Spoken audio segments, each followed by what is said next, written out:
welcome back to the channel. Today we're going to be going over setting up your very first AR15 rifle. Let's get into it. Alright guys, first and foremost, right out of the gate, I'm going to say this is not a video for someone who's already proficient in shooting. This is for a newcomer. You just purchased a rifle. What the heck do I do with this thing? How do I set it up so it's going to work and work for me? So for me, there are three main components to every rifle that are must-haves. That is the optic or aiming system, a good weapon sling, and of course, a white light.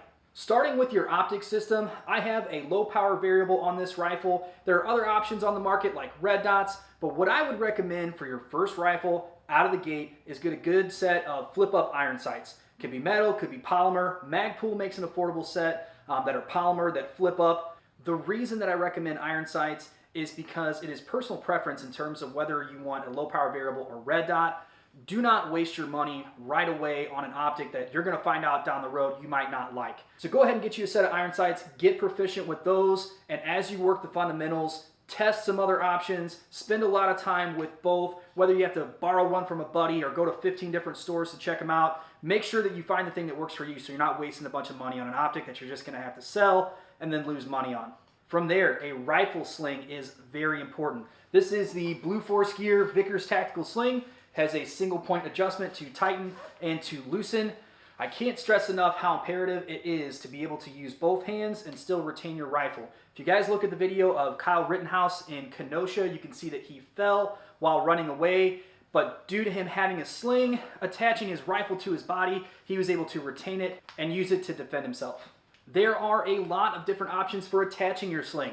I personally went with the QD system here. It is a stud that marries into a cup system, as you can see. Make sure that whatever rifle system you have is compatible with the sling that you purchase. Again, like this Vickers Tactical from Blue Force, I added these sling swivels on here with the QD mounts, and I also have QD cups milled into this rail system. Especially if you guys are purchasing an entry-level rifle, you want to make sure that they have a hand guard where you can attach something, or they at least have a sling swivel so you can attach your sling to it, because not every rifle from the factory has M-LOK or key mod or what have you. So just make sure that your sling is compatible with the rifle system that you purchase. Last but not least, in the big three is a weapon light. This is a Streamlight Pro Tac. It has an Arisaka 45-degree mount on there. When you get it out of the box, it attaches to your Picatinny rail. Here, I added the Arisaka so it can kind of put it at a 45-degree angle and keep it tight to the bore, which just makes for a more streamlined, slick package overall. One thing about weapon lights, guys, there's a ton on the market. This is the pressure pad that actuates the light here. Has a momentary on, has a click and stay on, and then it has a double tap to strobe feature. Some lights, like the Enforce weapon lights, do not have pressure pads. You would have to depress the button with your thumb or index finger, what have you, on the body of the light. So that would be kind of awkward. If you didn't have a pressure pad like I do, and your weapon light was mounted over here and you had to push your thumb over there, that's not going to work. So just be aware that there are different ways to actuate the light. Some of them will come with pressure pads. Some of them have options to add them. This Pro Tac from Streamlight I like because it all came as a package with the pressure pad, and then it is just mounted up to the Picatinny rail at the top there, as you can see. I tidied up the wires with the zip tie there, and it's good to go.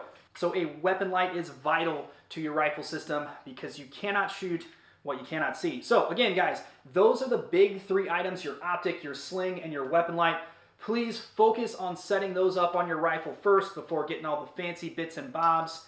After that, I would recommend more mags, more ammo, and train, train, train. Now, I will take a little bit of time to show you guys some other creature comfort items that I have on this setup, just to kind of give you an idea of what you can look for down the road. Starting from the muzzle end, I have a very small hand stop on here. The reason I like the hand stop is, one, it's a reference point. Two, I can use it to prop up onto a barricade like so. I like this over the longer style foregrips or angled foregrips or vertical foregrips. The reason is, whenever you hit your foregrip into a barricade, if you have a longer vertical foregrip, you might catch a piece right here, and then as you're shooting, if you don't have that constant pressure, it'll just slide down. So I like the stubby guy because then I get 2 points of contact with the rifle here and here. I can work it in to my barricade, and I know I've got a solid platform. I do have some rail scales on here. They're not necessarily for grip, more so it fills out the rail. The rail itself is kind of narrow on this rifle, so it fills it out, and then also it gives me a reference point. I can reach up there, it's a tactile thing. I know those when I feel them, and I know that I'm in the same place every time. From there, I have a Magpul bad lever installed. If you guys don't know what those are, essentially it attaches to your bolt release so that whenever you load a magazine in, instead of having to hit it with your thumb or your palm, you can just depress it with your trigger finger over here. It just makes things a little bit quicker. Yes, some people like them, some people hate them. Nevertheless, I've got one on my rifle. Another little piece of kit that I added on here is a Raptor charging handle. After those big 3 items, I would say this is probably the next thing that you should look at purchasing.